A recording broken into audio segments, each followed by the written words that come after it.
ಡುಬ್ಬದ ಮೇಲೆ ಇತ್ತು ಅಂದ್ರೆ ಅದು ಸ್ಪೀಡ್ 100 100 ಸ್ಪೀಡ್ ಹೋಗುದ ಹೋಗೋದು ಗುರಿ ಮುಟ್ಟುವರೆಗೆ ವಿಶ್ರಾಂತಿ ಕದೀರಿ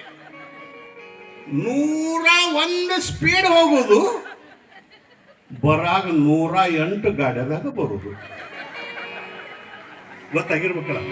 ಏನಂತೀರ ಅದಕ್ಕೆ 108 ಅನ್ನೋ ತಿಳಿದೈತಿ 100 ಸ್ಪೀಡ ಆಂಬುಲೆನ್ಸ್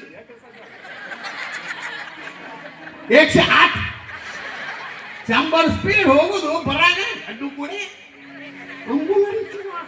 ಯಾಕೆ ಗುರುವಿನ ಆಶೀರ್ವಾದ ನಿಮ್ಮ ಆಶೀರ್ವಾದ ನಮ್ಮ ಆಶೀರ್ವಾದ ಅಂದ್ರೆ ಕರೆಯಾಗಿ ಬರ್ತಾವ ನಿಮ್ಮ ಆಶೀರ್ವಾದ ಗಿಡಕ್ಕೆ ಆಯ್ತು ಯಾಕೆ ಹುಡುಕಾಯಿ ಇರ್ತೈತೆ ಅದು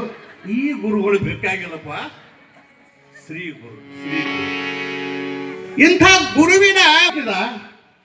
ನನ್ನ ಜನ್ಮ ಪಾವನ ಆಯ್ತು ಅಂತ ಹೇಳಿ ಗುರು ಸೇವಾ ಮಾಡ್ಕೊಂತ ಮನಿ ಬಿಟ್ಟ ಅಂದ್ರೆ ಕಡಿಮೆ ಮಾಡಿದ ಯಾವಾಗಾರ ಮನಿ